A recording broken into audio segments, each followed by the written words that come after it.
Hey, everybody. Welcome to another episode of the Pull Up Tre podcast. I'm Samson Folk. I'm with Trevon Heath. He is the namesake, the Tre that pulls up.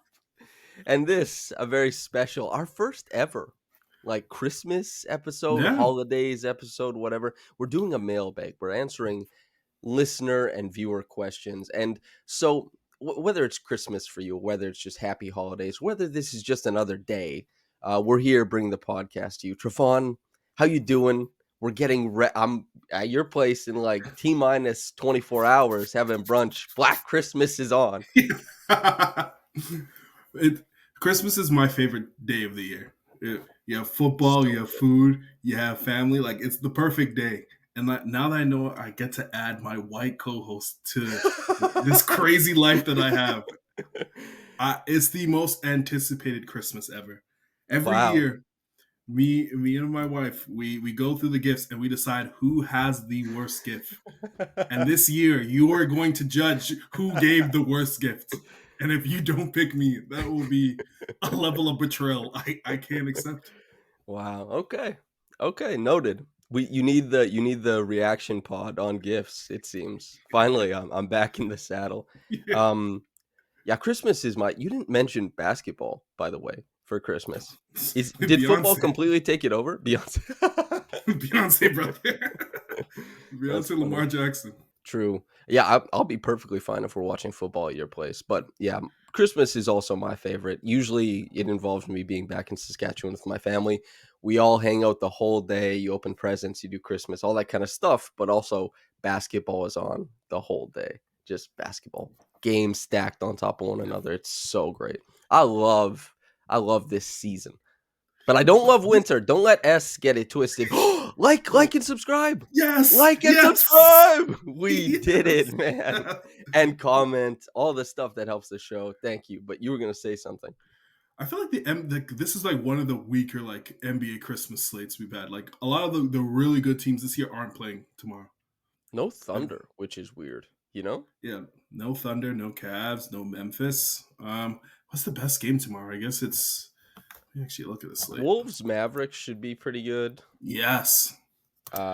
Nuggets Suns could be pretty good, and Spurs Knicks is a pretty fun start. Oh, Wembenyama, Adam Silver is praying on his knees. He drops 50 in the yes, Garden. We'll start the legend. with 7 blocks. Yeah. Anyway, I guess we could get it started. First question from at Kevin O'Wilden. Quote, would Scottie be more successful emulating a Giannis-esque shot diet? This also assumes having a floor spacing big to maximize his paint efficiency. End quote. This is a huge, huge question and allows us to kind of like explore what we think development looks like for Scottie, which is a black box. You really don't know what it's going to be. Players develop in unique and exciting ways. I'll start with you because you and I have had a little bit different idea of what he's Yeah. going to be. So I'll bounce off of it.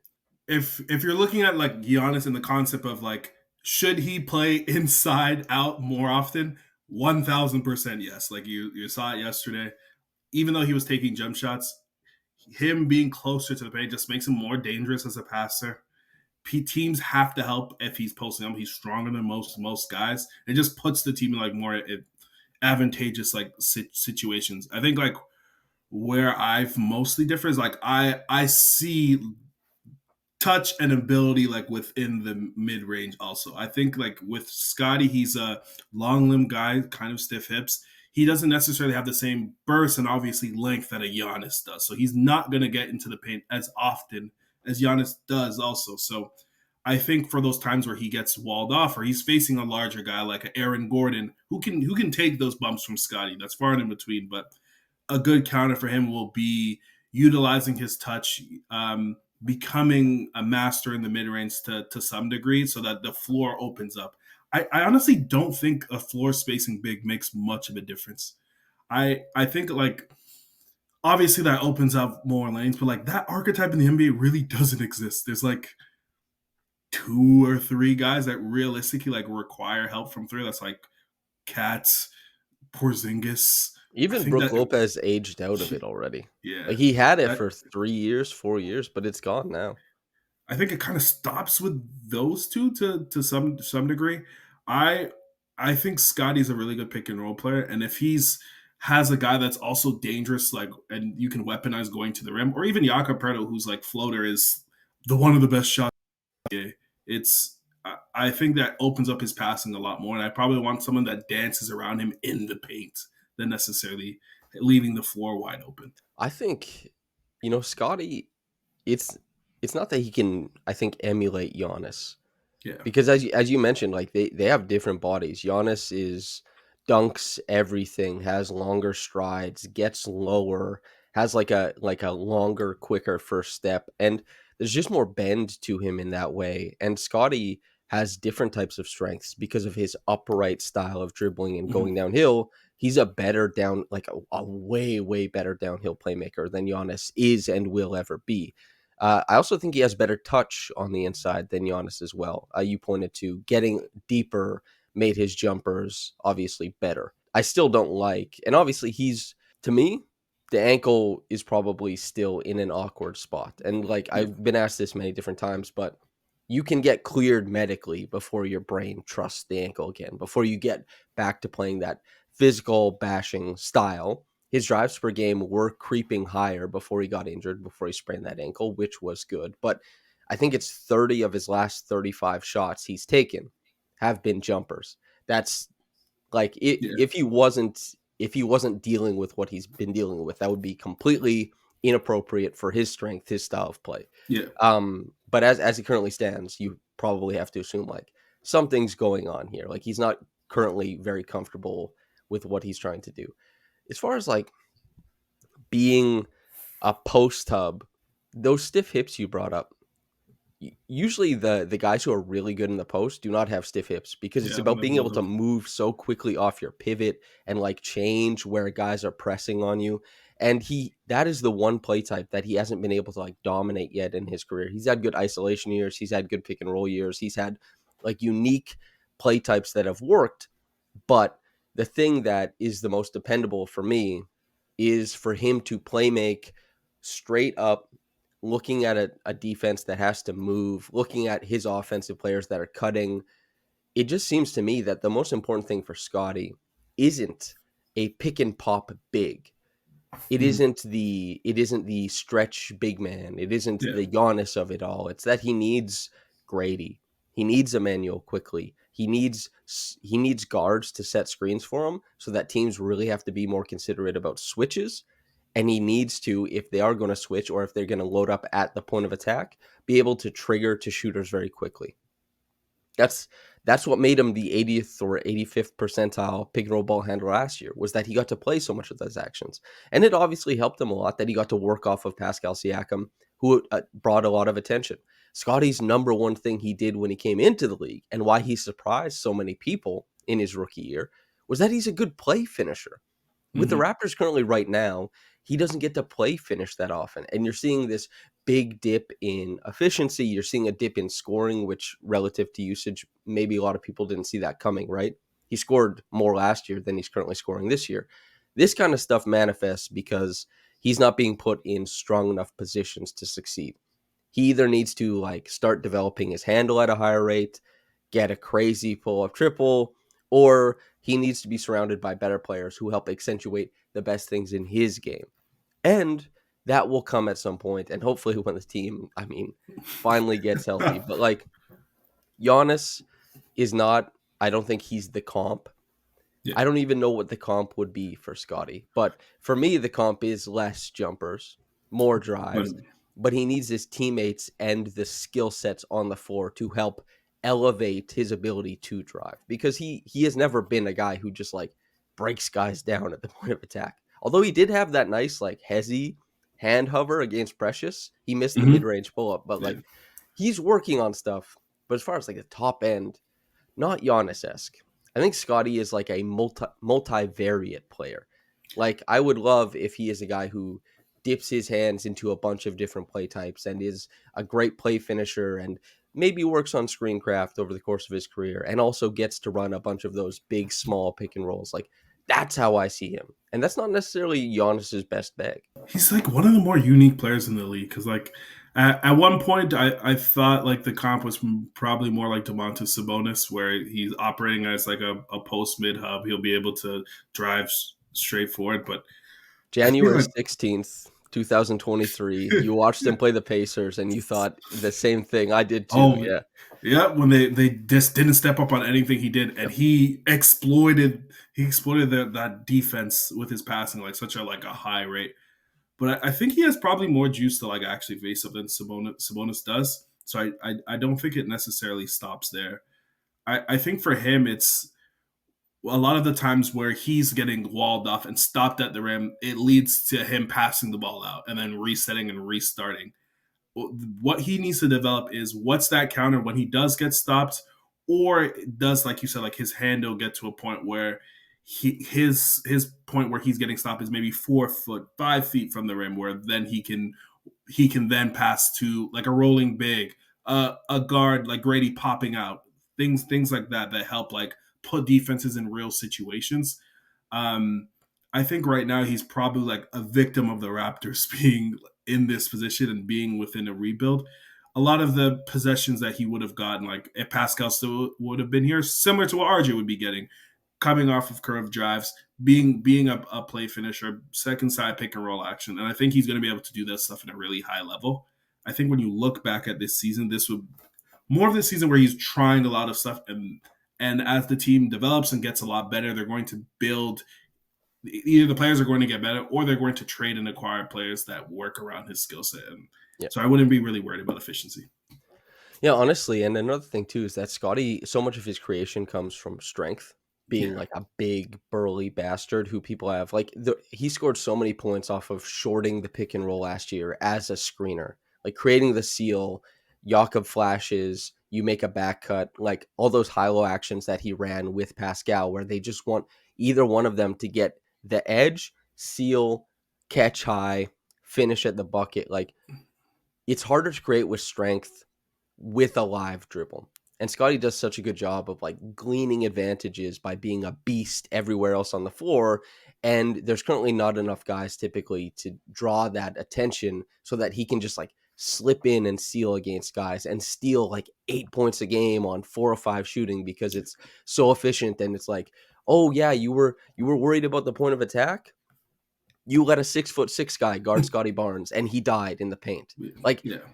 they don't have enough stuff going on offensively to get away with that. Now, when Scotty has the ball and they're running all of their like they're running like floppy, they're running lots of whirling dervishes, twirls, and all that kind of stuff. He makes a lot of those high-low reads as the guy, and that's great passing. But the Raptors need more creativity, and RJ does provide some of that. But it's just the team has to take steps. That's why they struggle in the clutch so much, is that they have lots of passing creation, but not a lot of live dribble creation. And live dribble creation is the most dynamic style and the hardest to stop. It's why, like Trae Young can pop off in the playoffs and Luka can be so like hard to stop. And it's just, yeah, that's basketball basically. We're going to use this as great point to transition into Merv's question. Merv, our guy, Merv. Big shout out, Merv. I've met Merv. Merv's Great been a guy. listener for a long time.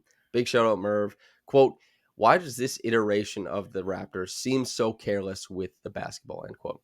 This has been on Merv's mind. He's added me a couple times with this. We've talked a little bit back and forth. Again, I know exactly how I feel. I'm curious how you feel about this, Trey.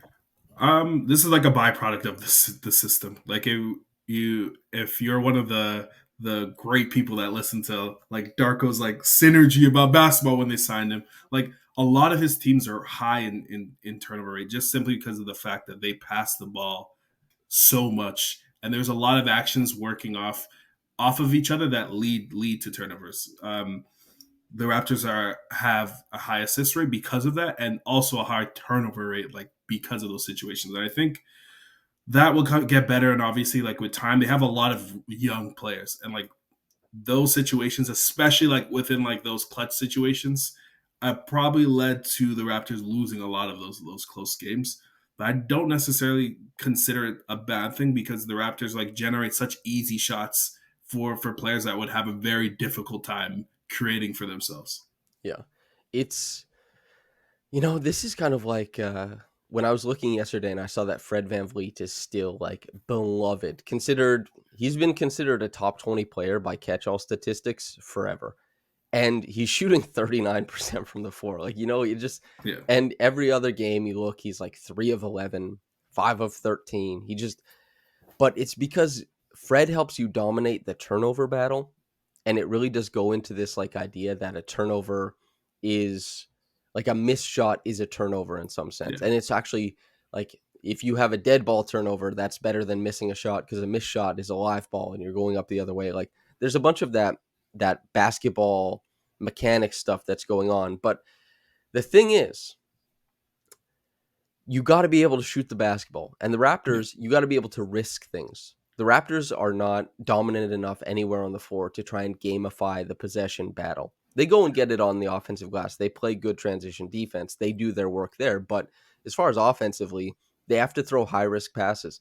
They have to do a lot of the high low feeds. They Yeah. have to try and feed it into tight windows. And if you think about like the Raptors team between Pascal and Fred and OG and Scottie, that team did not turn the ball over.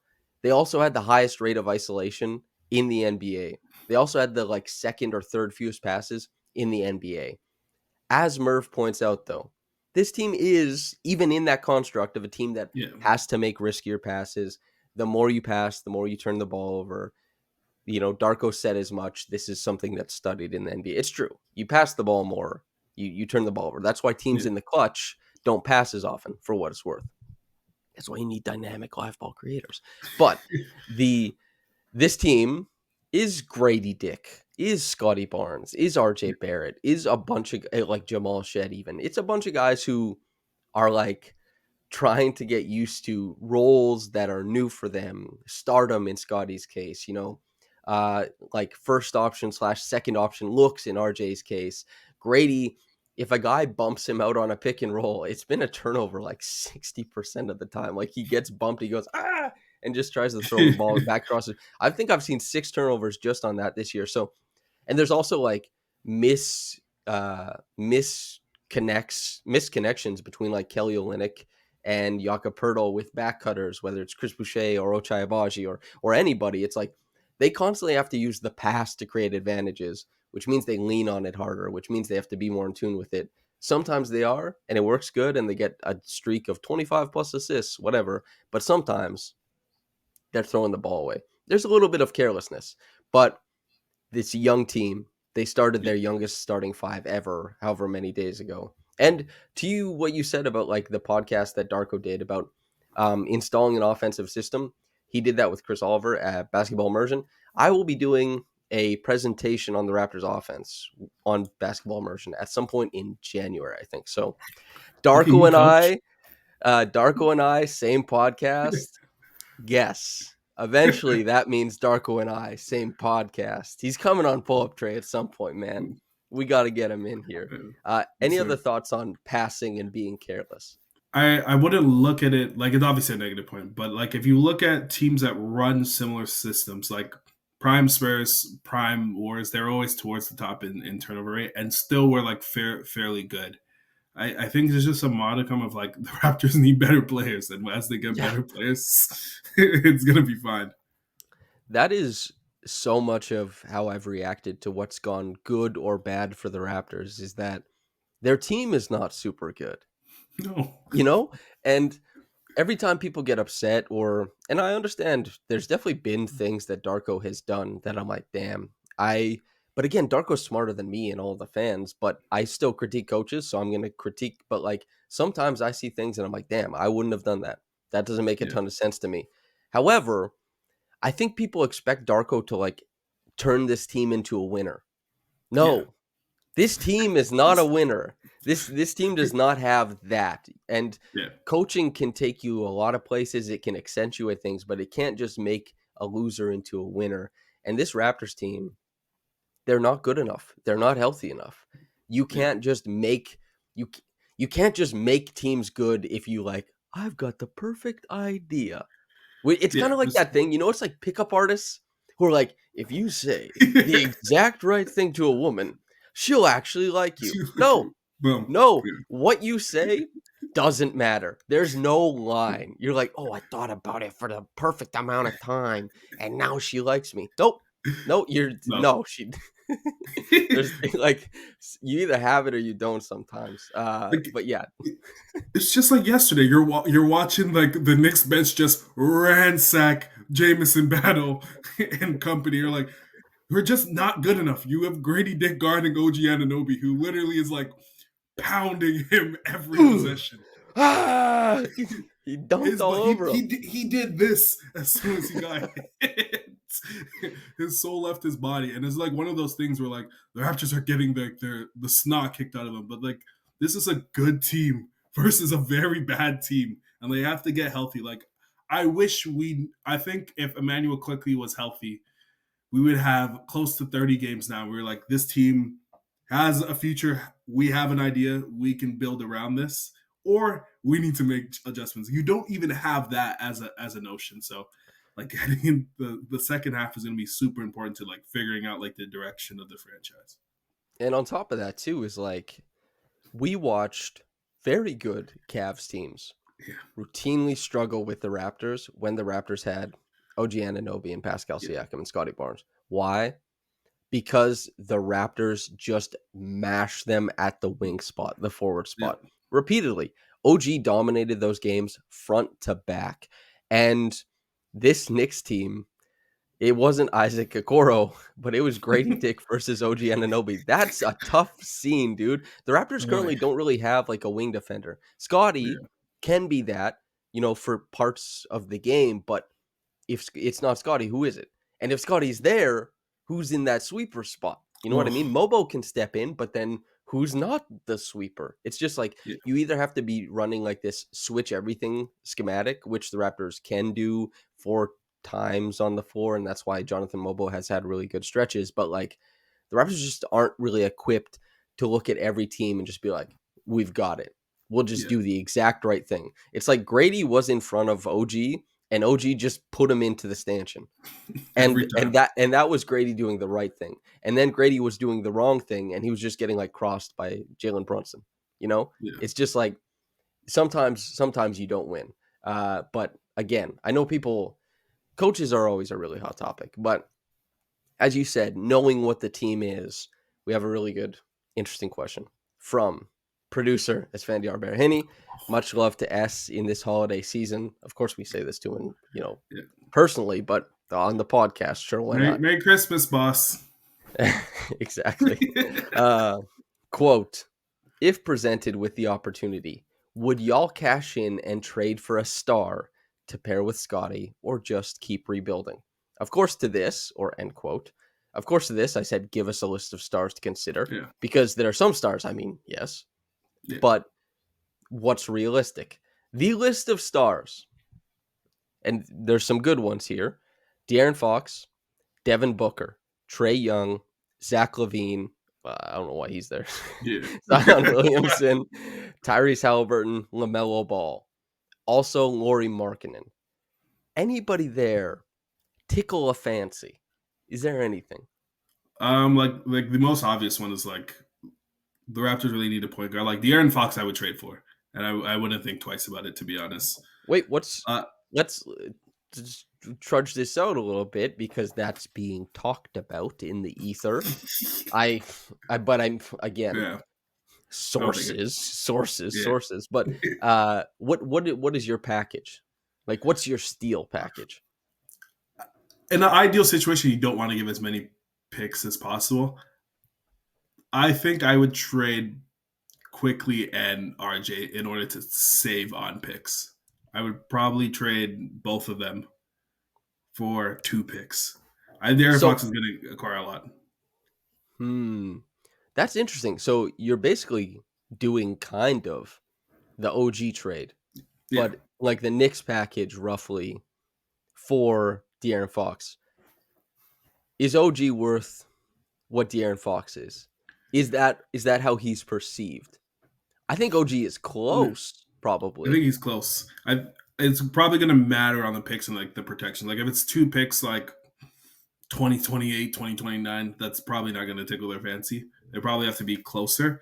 But I do think RJ Barrett has like turned his value. He's now an asset, whereas before, like he was considered a salary, not by me, not by you, but but he was considered an asset. Maybe Quickly's has gone down because of just the last like. I think I think Quickly is still it's you if you were lower on Quickly before he went to Toronto, you'd still be low. If you were Yeah, higher on Quickly, you'd still be high. I don't think he Quickly's hasn't played. changed at all. He hasn't played enough, and he got that healthy like assist rate juice that everybody like. Jamal Shed had 10 assists like sleepwalking the other day. And he was Yeah, just like, "Oh, I have 10 assists." Grady Dick didn't create anything and ended up with 6 the other day. It's just like so Emmanuel Quickly, like his starter numbers still look pretty good. He still shot the three well. And you'd really have to I think there's still GMs who probably still love Emmanuel Quickly, but I do think that RJ I don't think he's considered like super high up, but I do think he's definitely not considered toxic, quote unquote, anymore, yeah, and he's definitely considered positive. Like there's teams that would look at him yeah, and be like, interesting. yeah.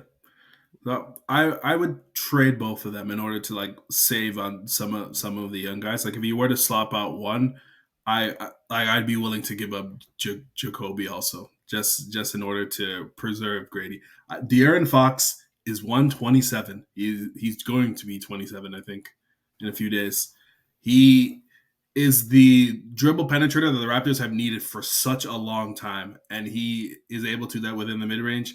And his 3-point shot is decent enough where it's a threat, like offensively. We've already seen him work well with a guy that operates in a similar play type to some degree. I'd be willing to bet on those two like winning games a lot because Scottie adds a necessary need of defense, and if you add De'Aaron Fox plus a backline of those two, I think they'd be fairly good, while still having Grady Dick. Yeah. So this is the interesting thing is that De'Aaron also pairs, I presume, extremely well with Jakob Pertl. Yeah, Uh, what my worry is, if there is a worry being had here, because I think Kings fans would light their houses on fire if they traded De'Aaron Fox thousand for IQ, RJ, and Jacoby, thousand percent. because Jacoby is not as popular around the league as he is with Raptors fans, obviously. I saw him sprint and go dive on a loose ball. That meant something to me and everybody who was watching in Toronto, but that means nothing to other Not a thing. to other franchises. I think that, like, platonically, that's a win. Now, the Raptors are a team that wants to build young, wants to do all this kind of stuff. If you're going to disrupt all of that for a De'Aaron Fox or a Devin Booker or Trae Young or whomever, I hope I used whomever correctly there. I think you have to expect the rest of the team to be good to justify this. Yeah, I think the money, IQ and RJ make quite a lot of it. That's yeah, that's what, like, almost 60 million between the two of them. And Jacoby is on a whatever salary. I think platonically you say yes to that deal, and that makes sense. But you have to wonder, like, De'Aaron is coming here. You have to keep De'Aaron here. You we'll wonder pay what that him. looks like. He makes sense with Scottie. He makes sense with Jakob. Grady Dick is a facsimile of some things we've seen at the two guard spot in Sacramento. But is that team deep enough? And do they have a route to a deep enough team afterwards? It's kind of like the whole conversation. De'Aaron is probably, well, he's not the best player on that list. I think Devin Booker is, and by some Yeah, measure. yeah. Is Devin like a similar situation for you, or is the point guard thing too important to you? No, I think it works too. Like Devin Booker and like Scotty is more dependent on his growth, like with the ball. I still think it would work to like some degree. You saw a guy like he worked with like Chris Paul, that isn't necessarily the greatest like dribble penetrator, and operated like fairly well at an older age. So Why I you don't have to sell me on Booker really, but yeah, he's good, man. yeah, he'd be fairly good, and I think just like some of the same gravity that he does, like running around the court that Grady does, it's to a much higher tier that you're going to see more play finishing from Scotty. So I would do that as well. Like the Raptors are in a weird position where they don't have depth really in the bench. Like the rookies have exceeded expectations, but they're not necessarily like good NBA players. We saw that yesterday. So Yeah. it's tough either way, but you're in such few positions where you have chances to grab stars. So I Yeah. wouldn't be opposed. Yeah. Fox, I'm looking at this because Fox is basically the facsimile for the rest of Yeah, everybody. I say no to many names on that list for what it's worth, but Fox gets paid 37 million next year, and that doesn't matter to me. It's just that that's his last year. yeah, Do you think? Well, I guess you're the team. You get to pay him more. Are you ready to give De'Aaron that big contract? And do you think he signs it with you? And are you good enough by the next year to sell him on it? I'm gonna listen, and I'll be okay if everyone says like idiot moron, but yeah, I'm okay with you saying like pull the trigger. But if it's IQ RJ Jacoby, that's the package. I'm I'm saying no. yeah. I would want it to be two of the three, realistically, and package that with picks. I don't think they would accept that though. No, I don't think they'd accept the Jacoby one either. Like Yeah, I'm being this is the homer cap is on. Is like don't trade yeah, Jacoby. a He's thousand percent. he's interesting right now, and He also died I've for a kind of loose ball. yeah exactly, Yeah, and he shot what 6 of 10 or 6 of 12 from yeah, three. I really like Jacoby's game. I think especially if you like Grady, liking Jacoby makes a lot of sense. Like how Jason Tatum and Jalen Brown like mhm, grew together and then grew in ways that complement one another. yeah, I think that could happen with Grady and Jacoby in a lot of ways. Obviously, not at the same level of Jason Tatum and Jalen Brown. yeah, Uh, but anyway, I think just Homer Cap is on. But I've resigned myself to seeing this team young and seeing them do that thing, the yeah. I'm damn not thing, opposed to as that it at were. all. So, but as far as like Trey Young, no. Zach Levine, no. Zion Williamson, no. Tyrese, no. LaMelo, no. Laurie Markkinen, no. Because Laurie is a guy who really needs to be surrounded by great players, I think. And the Raptors just don't have enough of that. Oh, man. Yeah. But I guess your yes on De'Aaron and Devin, which I think platonically makes so much sense. But again, I'm just on this side of the aisle being like, we'll wait and see. Let the rebuild work in the way that it's meant to work, I suppose. Yeah, I want to see the rebuild happen. That's totally fine. They traded two really good players in order to like see this really like through. I just think in general, I don't want to be in a position where you're hunstrung on like these guys absolutely working out. There's an opportunity to make the team better. You make the team better because you are entering like Scottie isn't on a rookie contract entering like next season. Yeah. You want to be really good during his time on his second contract because you want to convince him to stay here longer term past that. So I it I'll doesn't need to be say a long rebuild. to that, I think that it's important to Scottie. I think it's important to Scottie that for him to enjoy his time in Toronto, that he gets like the requisite time to try and grow into the player that he wants to be. And De'Aaron coming in could change that. Yeah, that's fair. He's Now, gonna get the ball. He's best player on the team.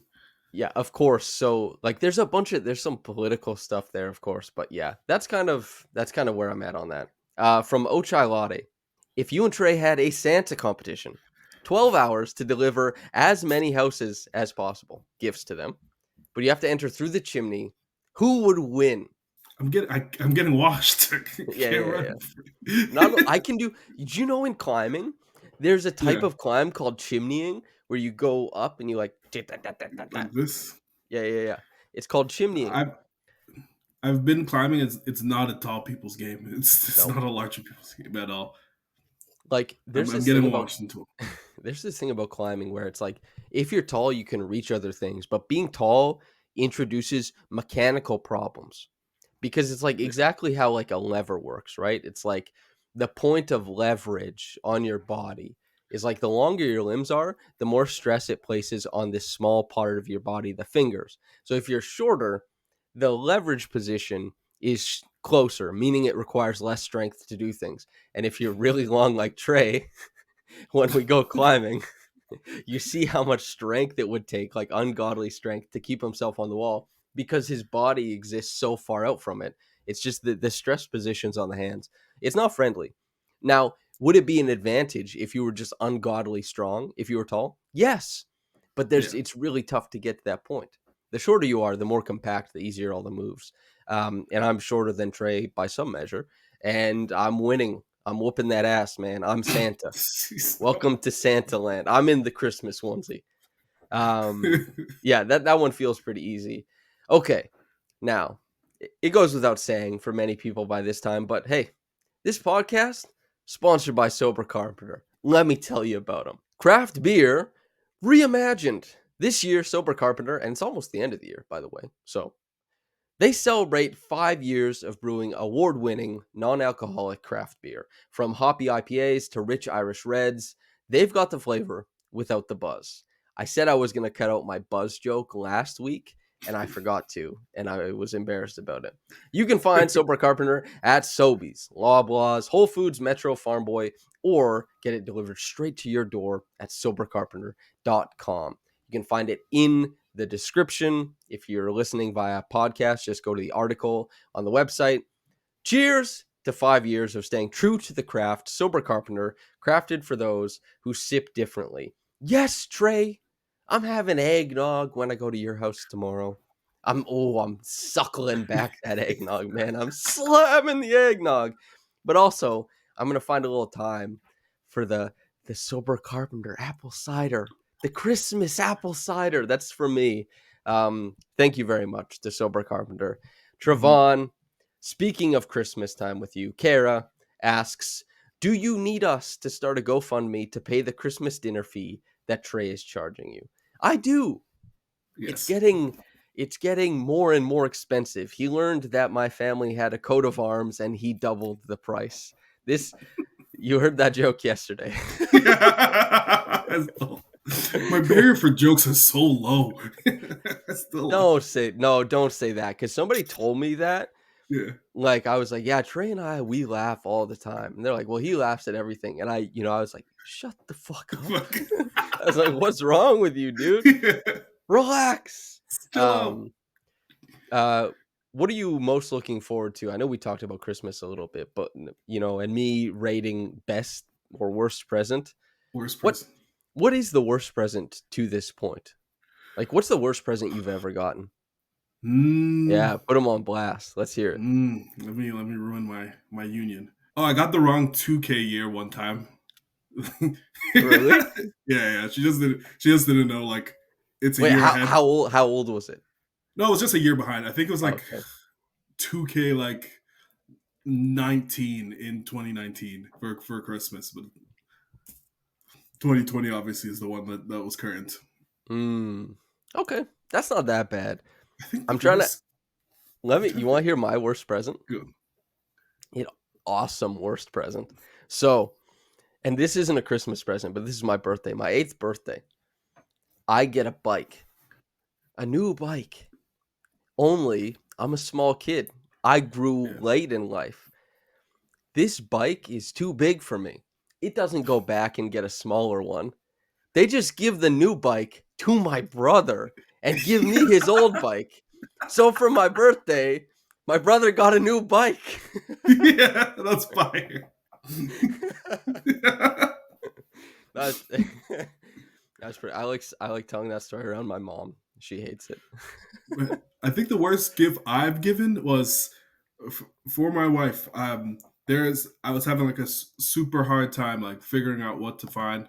It was like Christmas Eve, and then what was it? I think it was Browns. She was like, "Here's these expensive boots. She's gonna absolutely love this." I save it as the last gift. I give it to her, and then she opens it, and she's like, "Thanks."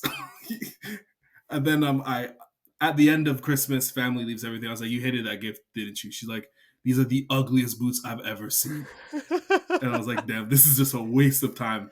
So since then, I always make sure like a few days before, I'm not panicking, I'm not rushing, and I get something. It is so hard to buy clothes for women.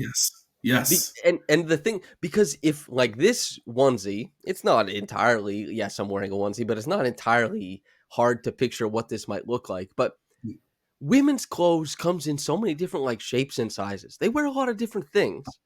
Like you'll be like a square piece of cloth or whatever the hell they wear, whatever clothing is made out of, Yeah, and it'll look great once they put it on. But I have no idea what that would be I don't before they put it on. envision it again. So like, yeah, you walk into a men's clothing store and there's like a bunch of different shapes, but then you go into a men's store, it's like that's a shirt. Yeah, That's I've seen a shirt. I know how a shirt wears, but other stuff I'm like, what the hell is this? But they put it on. It's like, oh, it's beautiful, great. But I can't. I don't have the vision for that. I don't have the proprioception to navigate the women's store for it's like clothing. too much Unfortunately, stress. Like Sephora, even Sephora feels like the SpongeBob episode I've where never tried, man. you're Pick walking out in, makeup? No way. all these toxins are in your face. Women are scrambling over each thing, opening up things, looking to. It's like honestly like a bottom 5 store on the planet. Wow. Well, here's the thing. It's not for us, but you have to step into that world to be a good gift giver if you're giving gifts in that Yeah. world. But I mean, tough scene, dude. I I can't think buy. it's more difficult for us. Like for me and you, it's pretty obvious. Like someone could go like have a safe bet if they buy something Raptors related. Like will like the gift. I feel like I don't know. If you get me a Raptors gift, I'm gonna be like, I can't really wear Raptor stuff. I can't like what I'm gonna show up to the game in my nice Raptors cap. Hey, I don't even think that's allowed. oh, you dang, Well, that's actually, tough. you know what? It is allowed. That was like anyway, but it's But media is different now than it used to be. it is true. You're high up, but it's a safe No, bet. They that's know not what I'm something. saying. What are you They know something talking? fundamental about you that it's easy to buy. Or like shoes, they just need to know your shoe size. Easy peasy. There's only like a subset of like acceptable men's shoes that people wear across the board. Where women, it's like way more vast. I think I'm pretty hard to buy for, You to think be so? honest. I think I'm pretty. Eclectic. I'm very particular man, and I hate saying that, by the way. But I'm a particular man. I think I'm tough to buy gifts for, but I'm perfectly happy to table that conversation there. From and this is a really fun question from dot at stopper LeBron quote. If you could go back and stop a Raptors trade, what would you change and why? That's such a fun question. Because there's so many. Are you keeping Vince in the city? Like I feel like that was gonna end up in a terrible situation anyways. That's like the Mm. easy one. Like he was gonna get traded. Well, he told me he actually loved it there, and he Oh was yeah. so pissed when he got traded. I wanted it bad. I think for me it's probably still Jakob Pertl, even though he's having a wonderful Whoa, season. that's awesome. You stop that trade and you go, this team isn't good enough. Let's just trade everybody. And at that deadline, you're probably netting yourself like 5+ first round picks because like Pascal Siakam still had term on his contract. He was still like sought after as one of the few All NBA forwards in the league. OG and Anunoby, I actually think they did fairly well in what they received a year later, but I think they would have gotten more overall. And like you trade those two, you get whatever scraps you get from Fred, and like you table that, you're obviously having a much lower pick. Maybe you get Victor Wembanyama, maybe you get another higher pick, and you don't have to give up a first round pick last year. I So have I think qualms. yes, go ahead. So I did the grading every Raptors move video. So I've talked about all this, at least the recent stuff a little Yeah, bit.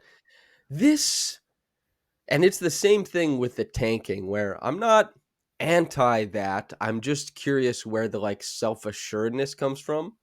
Everybody's like, we could have had Wemby. No, no, no.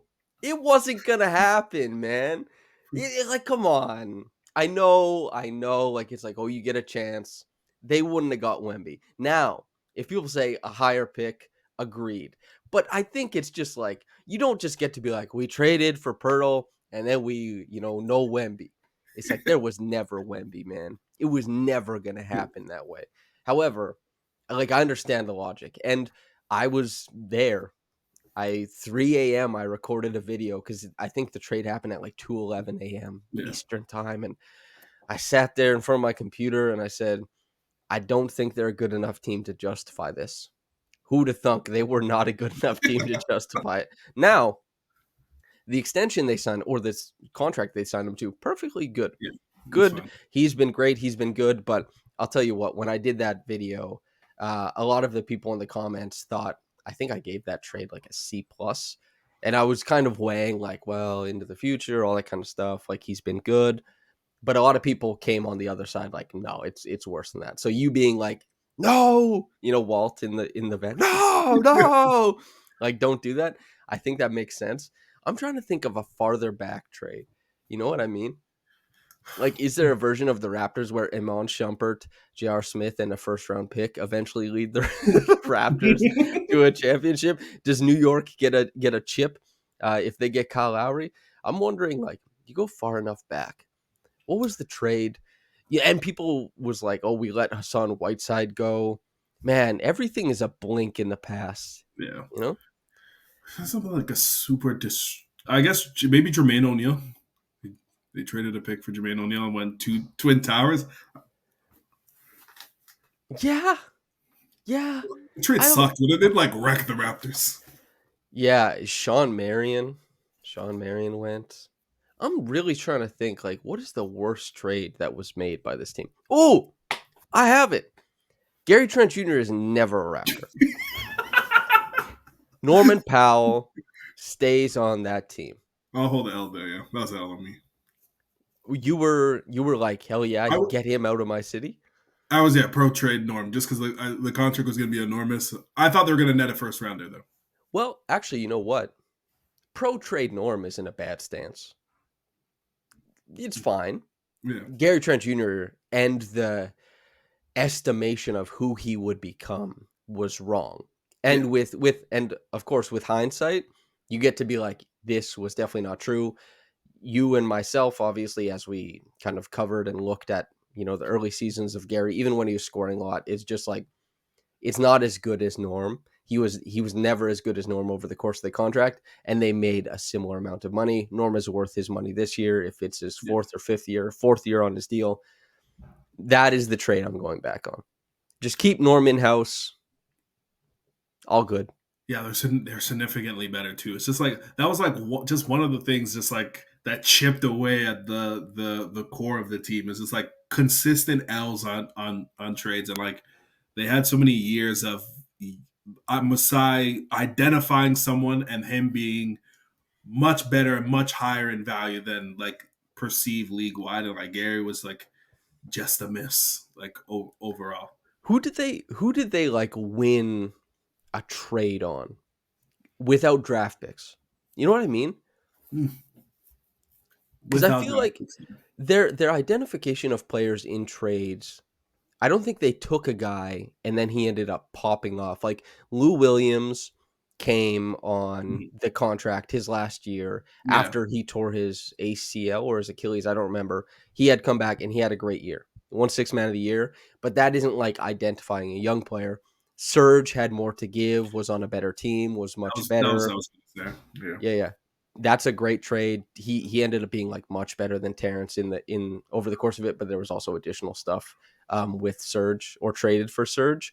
Mark was a really great trade, but again, that's not identifying like none of these guys were like second draft winners. Stanley Johnson, they saw like the second draft winner stuff. Have the Raptors been good at that ever? Like, do we have any hits there? Ochai would probably be the first. Like he's Ochai is the first, and he's yeah, got to do this for a little while longer. But yeah. it's been great so far. Yeah, Ochai. Hey, metamorphosis, man. Like, not only do players get to grow and change, but so do the decision makers. Like, that's a first for Masai's tenure. A second draft win. Yeah, Maybe Grievous Vasquez. but he wasn't even. He wasn't there that long. Yeah, But like, he was better than he ended up being like a darling of the trade to some degree. but And we Grievous netted. he led the NBA in the total assists before he got traded to the Raptors. No, Like that's he had true. The nine. Hornets. I don't know why I can see the basketball reference like page in my head, but 9.1 assists per game. I'm pretty sure, right? Yeah, When he yeah, he was, did that with the Hornets. You're right. yeah, And then they yeah, didn't have one of those. They didn't have one of those trades, but that obviously they were the best front office for like years and years and years and yeah, years without having one of those trades. Because turns out those trades aren't what gets you to win. It's the fact that you drafted Pascal Siakam and What are OG we missing? Anunoby and Nova. Kyle Lowry. Kyle Lowry's the second draft. That counts. He's That's Colangelo. significantly That's better. Colangelo, Oh, though. that is Colangelo. Yeah, you're right. But that was I can't remember. It was like a Zach Lowe article from like Yeah. 2017 or something like that, where he said that the Raptors analytics department took it to Colangelo and said, "This is a top 10 point guard hiding in plain sight."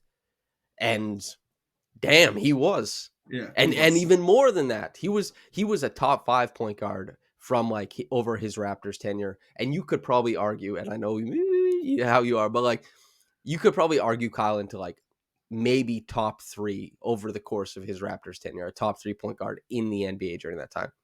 It would be really tough. You can try and do it, but I think he's top 5 with a bullet. Yeah, trades. From Raps VE, who at Raps Ujiri asks, at what point will you start diving into the draft prospects for this year? Has asked a few times on the live chats and all that kind of stuff about draft prospects. Prospects, can't speak. I am sorry to the people who want to dive in early. And I understand like that's everyone can see where this season is headed. Yeah. But I cover this team. I go to the games. I talk to the players. I still got a lot of runway of like just focusing on stories around this team. And I presume Tre will start earlier than I do, and I'll piggyback off of him, which is what has happened every single year for what it's worth. Uh, like he was higher on Jacoby than I was. He was, I don't know, he introduced Grady to me, and then Josh like did more thorough scouting on it, and then we all dove in, and I was like, damn. When are you planning on getting into prospects, Tre? Like this year, like I really tried to like immerse myself in like the fun of like having a rebuild because we haven't really done so. So I've We been like 2 months. yeah, it's been Two it's been months. fun. This has been a fun season. So I think probably usually what I do is like last year, like fairly early, I knew like the Raptors, like this isn't fun. They're gonna suck and I started to No, no, watch. no, no, no. Dog, being around the team last year was crazy. Crazy. I would imagine like they looked miserable on the court. They were losing the teams that were significantly less talented than them. Like Cam Johnson like kind of touched on it. Like when people know that there's uncertainty, like the level of play just drops down. Like that team was like a perfect example of that. But so last year I was watching as soon as the season started. I haven't done that this year. I've blessed enough to know like guys like Josh Codenare who like can lead me the right way. But I'm probably like all-star break. I'm assuming I'm gonna have a good idea of like what this team is, and like when I'm looking at prospects, I'm only looking for the Raptors in general for the most You part. know, All-Star break also helps you understand like not only where they'll be drafting with their pick, but if they Yeah, acquire additional picks as well. yeah. So it's good. This season's actually gonna be very fun because for the first time they'll have a high pick both in the second and the first, and we since we've done the pod, we haven't had this, so Yeah. And they'll I think have it's 2 high second rounders because of the Portland one as well. yeah. So it's I'm gonna say February, and then I just use the rest of the year because the Raptors aren't making the playoffs. Like I can, Yeah. can sign off on that. Well, the thing is too is like if I know this is like the content creator world or whatever where everyone is stealing other people's like something I like to do is honestly say I'm not a draft guy and give credit to the people who point me in the right direction. What happens a lot is people like especially NBA writers once the season is winding down, they descend upon all the people who've been grinding out college tape and they just steal takes Yep. that like and I'm not gonna pretend that like I'm gonna watch a ton of college to supplement my full-time job covering the Raptors. Once the Raptors we have a better idea, once I have more of a draft range, I'll start looking at probably like 6 or 7 guys because that's all I can do really if I want to Yeah. have like a good That's all we really need. understanding. And then I'll be pointed in the direction of some late flyers, all that kind of stuff, and I'll look at those guys. But if the idea that I can go like 20 players deep in a matter of months and like have a really great understanding, I don't think is or sorry, like 20 players is like about as deep as I could ever possibly go in the matter of a couple months. But having like an idea of like 40, 60 players, a full draft class, insane. Like Yeah, just not doable. But I mean, Trey will start in February. I'll start in March with the madness. I yeah. will join along with the madness, and I'll start. Well, all bets are off if we're in a chance for the play, and I'm gonna be pushing on if that happens. Here's a quick one, and it's from Condensed Poppy. Just this is like a similar question, but he listens all the time. So thank you very much, and we'll answer your question. Quote, similar to S's question, somehow the idea of trading for Joel Embiid popped into my head. Unfortunately, it would be the second time Yak is traded for an elite but injured player and miss out on a championship. Could this work? I hate even thinking it. Scottie plus Joel equals Magic plus Kareem? Question mark. I'm gonna answer this. I like the thought. These are the out of the box ideas that have led the Raptors to success in the past. However, I'm going to come away as the conservative. No. Like I think that's you're playing with fire there, and I think uh that could be a catastrophe if I'm being Yeah. honest. For me, like if the Raptors do make a star choice, they has to be like a fairly like dependable and healthy player because they don't have their assets to like make a massive risk. Like Zion Williamson, where S mentioned this question, like I don't think the Raptors are in a position to take a risk that Yeah. large. And although like Embiid's like really good, I don't know how much time he has being fairly good. I don't think the team will be able to catch up to him in his like current state. Also, to that point, is if let's say Scotty is the facsimile for what Kyle was, right? When the Yeah, Raptors traded for Leonard, they were what 18 and or like whatever they were like yeah, 18-2 or whatever the hell their record was when Kawhi was out. They were an incredible team, but like you look at this roster, like yes, Grady and Jacoby are fun. Yes, Chris Boucher can score like 11 points in 6 minutes really quickly and all that kind of stuff. But that Raptors roster, outside of Kawhi and Kyle, was Pascal Siakam, OG Anunoby, Mark. Like it became Marcus All, yeah. Serge Ibaka, Norman Powell, Fred Van Vliet. Like Danny Green Just came nuts. over. It was an insane roster that was able to like s- just sustain an incredibly. They won. They were on a 60-win pace the next season in the run it back Yeah, season without Kawhi. This team is not in a position to like take that jump and have it be super successful in the next year, which is what the Kawhi thing was, and especially when you consider Joel's his injury history yeah. and credit to Joel. I think he gets a lot of shit that he doesn't deserve around injuries because he tries to play through them. He's a warrior, man. He played Mm-hmm. with a torn meniscus. He played with a broken face. Like he has gutted through injuries that other players would just never even think of touching. He's out there doing his best. But the Raptors are not in a position to make that trade, not even close. And even if Yeah. Joel comes and balls out, the team isn't good enough to make that leap. And it's like, well, how much longer does Joel have? It's tough. It's a good question though, and a fun one. Any other thoughts on that before we move on?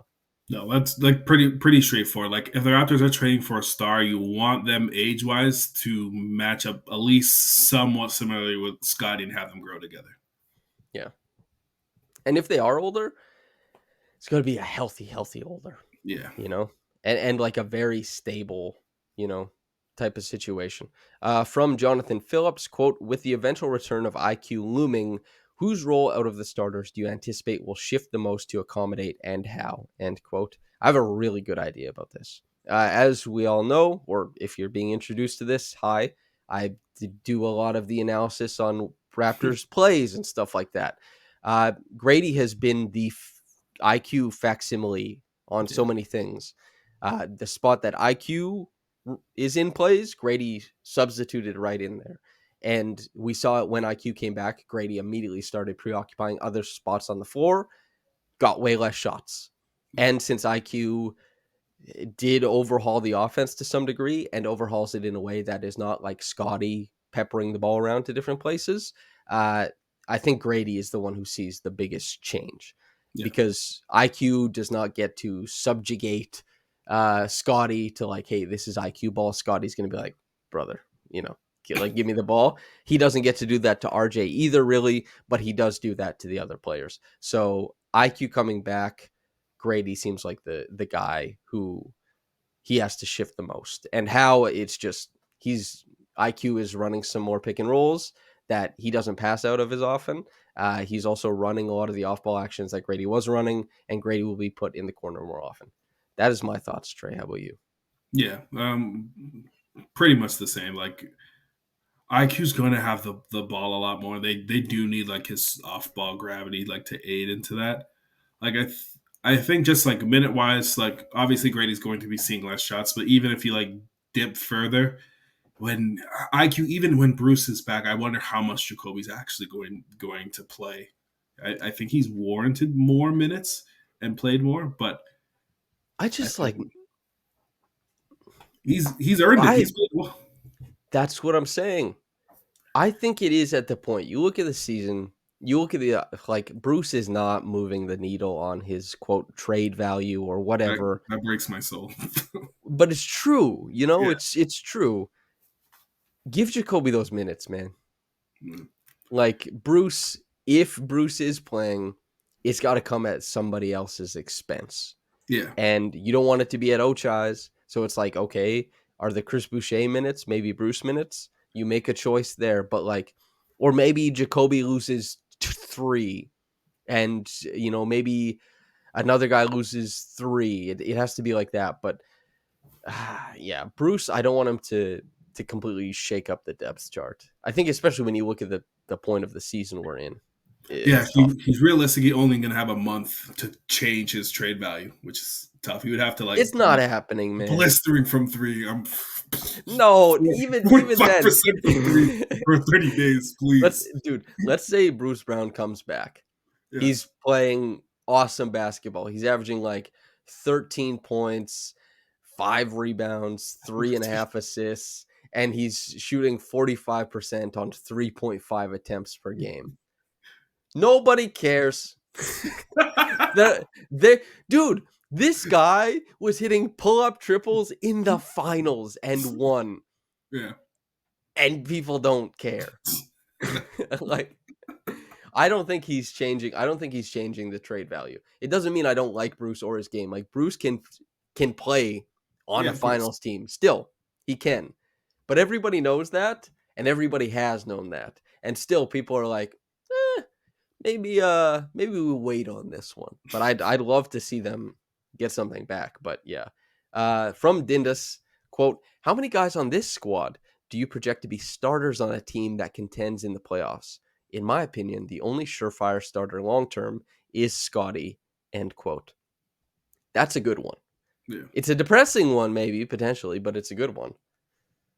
How many are you seeing right now?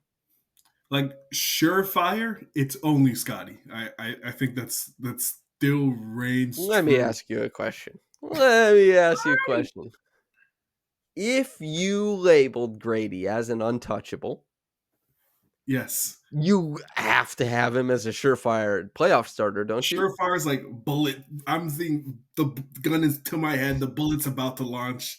I'm like, oh, Grady's gonna be a stalwart of defense. I'm like, I'm not ready to say that. But if I were to guess, like, I'm like pretty. The two guys we drafted, I've been very bullish on, like both Grady and Jacoby. So I think Jacoby's defense is going to, like, when he adds strength, like he's gonna be pesky enough where like he can start with the team and like he can put the ball down, he can score fairly well, and that's like what you need from a role player in the playoffs. And Grady's like fairly similar. I think he has actual like all-star level projection. So like those three, I would, with if there's no gun to my head, I would say three.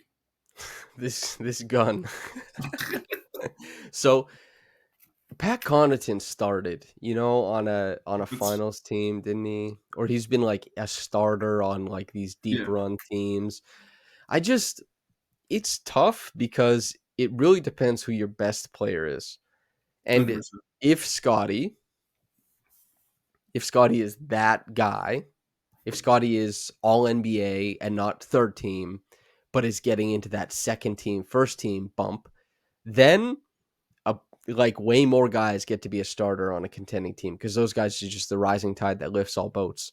Scottie right now is just like impact, impact, impact, but he's not efficiency, dominance plus impact to put him Yeah, over the top and be able to carry the offense and have that stuff. Like if Scottie carries the offense way more, Maybe Grady becomes less essential this early on, but Grady has been completely essential to the offense so far. Maybe Yaka becomes like less completely essential to the offense, but we haven't seen that. I do feel good about Jacoby and Grady, both being guys who, and again, what, a fourth or fifth starter, whatever, sure. But like, that's easy to say yes to. But the thing is, people probably felt that way about IQ, and then IQ like played in the playoffs and had trouble with the physicality and like wasn't able to drive and had a cold spell from three. RJ actually responds to the physicality of the playoffs really well on offense. He's a grinder. He's a problem solver, but defensively, he has a tough time. And like it makes perfect sense to me that there would be a playoff game where RJ is not playing like the last 6 minutes of the game because they're like, we got to be tight on defense. Like, we can't have that. And it would make sense to me if like Emmanuel quickly kind of got phased out of a series a little bit and was playing like more of a seventh, eighth man role. And as much as we're excited about Grady and Jacoby, IQ and RJ are both highly regarded players who got traded for like an awesome player in OG and got paid a lot of money, and they still aren't for sure. That's why this is a good question from Dindis or Dindas or whatever it is. Actually, I think I was treating that like a username. Maybe that's your actual name. I don't mean to be disrespectful about your name. Sorry. Just to cover my bases here. But that is tough, man. Yeah. And maybe that speaks to what we talked about earlier, where we said like, well, this team just isn't good enough to be like movers and shakers and to, curl your hands in anger, or clench your hands in anger, because we can't even say yes with a bullet to this answer for like multiple players. Yeah. And that doesn't mean they won't be, because they're young and it's good to believe in guys and there's reasons to believe, but it's worth mentioning that like this team is competing with a lot of like lower end stuff right now, Yeah. Tough. Very tough. Oh, Yes. brother. Caleb, we have a question Oh, from I've been Caleb. waiting for this. We have a question from Caleb. Okay, Oh. 1 second. Let me go get the peanut punch. Okay. From Caleb, quote, after a run of strong games from Shead, where do you think his skills are or will be redundant with Davion's, and what individual strengths do they each bring that Darko could utilize in different looks? Great question. But also, sorrel juice or peanut punch? Pick one. Now, great question, Caleb. Very faithful listener, Caleb. Very kind, always very thoughtful. I appreciate you very much, Caleb. And you asked the question. I've never had peanut punch. Trevon responded to this like the goddamn, just like mama used to make, like, the Italian restaurant. The guy was like, Yeah. oh, just, yeah. Anyway, tell me about peanut punch, Trevon. Peanut punch is one of the greatest delicacies on the planet. And initially, when thinking about it, you don't think peanut butter is gonna be this smooth, but it's smooth. It's tasty, and it's like when I'm at the grocery store and I see it, I'm like, oh, do I deserve such a good treat? am I gonna pay that $1.32 and get Okay. that? Is that What good? should I be expecting with this? Like, I feel like you're gonna think it feels like a smoothie, and it's not a smoothie. It's not gonna be thick. It's gonna be smooth, but like peanut buttery. I guess it's delicious. Okay. We're going in for our first try. Audio All right. listeners, I have a pack of peanut punch. I'm ready to dive in. I didn't grow up in Toronto. I grew up in Saskatchewan. We call chocolate milk Vico. Things are different out there, I'm about to try a peanut punch. Here we go. That bangs. Whoa. That's great. Wow.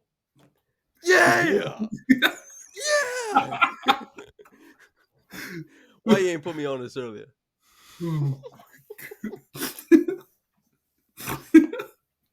That's great. It's elite. Oh, dude, that's probably super unhealthy though, yeah? Oh yeah, I think it's like 300 calories for a drink, something like Oh. Yeah, but that's good. That's like that. a peanut butter milkshake. Yeah, it's elite. Whoa. Okay. What's sorrel juice? So, how do I explain it? Sorrel is essentially like hibiscus. Like it's this dried thing where people dry it out and get the juice out of it. And people like put rum, liquor in it, so on and so forth. My only Jamaican thing that I don't like, I'm not a Sorrel fan. It's I'm gonna get killed for this, but it's not very good, to be honest. Like it's one of those things where like you want something. It's like jungle juice. It's Jamaican people jungle juice. Like it's just an excuse to put other. If you need to put tons of liquor, tons of rum into other things, it's not very good. Hmm. I'm going with peanut punch. That's good. Yeah, That's really good. Damn. peanut punch is not even close, to be honest. Like it's another. That's like a meal supplement. Have you ever heard of Nutriment? Yeah. Nutriment's like super popular in Jamaica. Okay. All Everyone right. Sure. like people, I would used to have like a meal and then a Nutriment to the side. Like that was like a delicacy. That was a treat. I must have done Mm. something amazing that day. Wow. Well, Yeah, I like Besco. I live in Rexdale. Like we hit the Besco has a lot of like yeah, Caribbean food, like a lot of stuff. So this was very easy to find. Like all the different, Caribbean delicacies and like little treats and snacks, it's all over there. So if we want to run more of these taste tests, should. I'm getting introduced to all this. But yeah, peanut punch bang.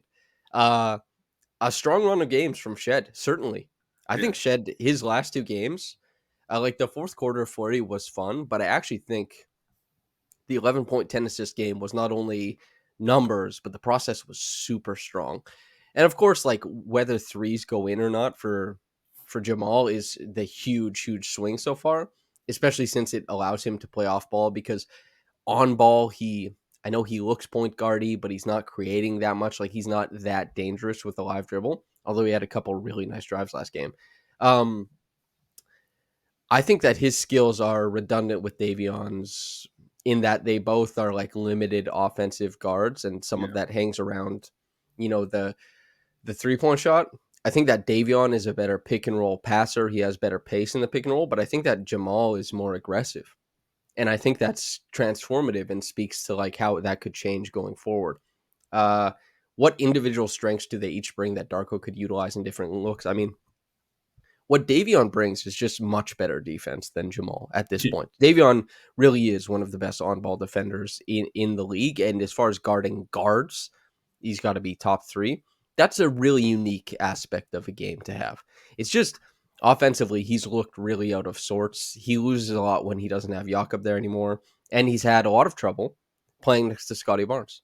He has not been able to step in and find the pacing next to Scottie. So all that stuff is happening with Davion. Not jiving with Scottie means that you're not gonna play. maybe you're not long, right? For the team. Yeah, I thought they would fit better once Scottie got back, but that really hasn't been the case. And I mean, damn, them's the break sometimes. Uh, and then, Jamal, just that aggressiveness, that willingness to try things out is really what differentiates that. He's an old rookie, but that willingness to try and be aggressive out on the floor means you get more reps and more attempts at stuff and you get to improve. Where are you on all this? yeah, similar. I think like for Jamal, like the reason like he's probably been on the floor, one like he's been hitting his threes of late, which allows him to play, but it's the aggressiveness, but like the willingness to like take on contact. A lot of his finishes like in the lane Yeah. are with contact, and he's finishing those. Whereas Davion, he's typically like winning in the paint like with speed and athleticism, and that's tougher to go by like as you play better teams. So like a lot of his success was him handling the ball, like being their de facto point guard. But now, like with Scottie here, he isn't able to work off the ball in the same way, in the same light. He just isn't as effective. Like I do think the Raptors still probably need a player better than the both of them to operate just like backup point guard minutes, and maybe that's Scottie occupying those when quickly comes back. But I think Shed overall, like it does have a chance to like be like a rotation NBA player. The defense needs to live up to the reputation. Right now, it's either the effort is there, but it's leading into a foul more often than not, just because I think, is just a product of coming from like a Houston defense was like super aggressive, hounding guys down, and that was the play style he played. But You're He facing had a lot of help from his bigs in Houston. yes, Like that yeah. line of Jarace scrimmage Walker, was not just Jamal, it was everybody. yeah, Jarace Walker is a phenomenal athlete, but like you're going against Russell Westbrook, just as an example. Those guys are super athletic. That same sort of pressure and defense just isn't affecting some of the best guys in the NBA. You need to be able to stay in front of them and play within like a team sound defense. Yeah. I mean, we just saw last night. Scottie picked up Jalen Brunson. He was in the fourth quarter, like 3-quarter court, and Mike Breen is like, "Oh, he's picking him up full court, still getting that effort." Jalen Brunson just like walked to the rim for a layup. Yeah, And it's like you to hang with NBA guards, and Scottie is like such a great defender, but to hang with NBA guards and just be like, stick them in yeah, their jersey from point A to point B, it takes another level of not just like athleticism, but unique athleticism. You have to be like a DB. You know what I yeah. mean? And not a lot of NBA players are DBs. They're better at covering. Like they're more of a coverage. They're not a man DB. It's, I'm football, you're right? getting Like better. this is this coming off as correct? That was good. That was good. Let's go. Okay. Anyway, so yeah, that's kind of where we're at with that. That I think that's the podcast. Yeah. I think that's all the questions. Thank you to everybody for asking. Trey, do you have anything to say before we get out of here? Um. Thank you to everyone that does listen here. It's been a really good year. We've been fairly consistent this year. I'm Not looking fairly. We've been like lasered. it's just consistent. It drops the same time every day. Wow, look at us. But yeah, looking forward to Special. Christmas. I think like our podcast post Christmas is gonna be filled with stories and like have that could be like 20-minute segment in itself. So I'm looking forward to it. I'm bringing my camera. I'm taking pictures. We're Okay, documenting this let's go. Christmas. Yeah, I'm excited for it. Me That was too. kind of like, as a kid, you watch like sitcoms and you see how like sitcom characters, there's like the person who's like, "Oh, I'm not going back home for Christmas." And then the friends are like, "Don't worry, pal. You got a place with us. You can stay here. We do Christmas family style." And then the guy's like, "Oh man, I never had that experience. I'm about to have the sitcom experience." So it's like an episode of Good Times for you. Yeah, man. We know how you feel about good times, but you're not gonna put that on wax, man. No sir. No sir. Oh, yeah, I'm excited for it. I think it'll be great. Me too. A special day with a Yeah. special person in my life. To the listeners, love you lots. Thanks for listening. This is the best half year of the podcast for sure. We have to do like a genuine we gotta relaunch it or something with graphics and like a giveaway or something like that, and we got to go do all that kind of stuff to treat Pull Up Tre like what it is, which and what it has been is one of the most popular basketball podcasts in Canada. We got to treat it right. Yeah. Thank you so much to everybody for listening. Love you lots, Trevon. I love you, brother. Thank you for another year of doing this with me, and listeners, whether you got into this in the morning or at night, have a blessed day, a happy holidays, and goodbye.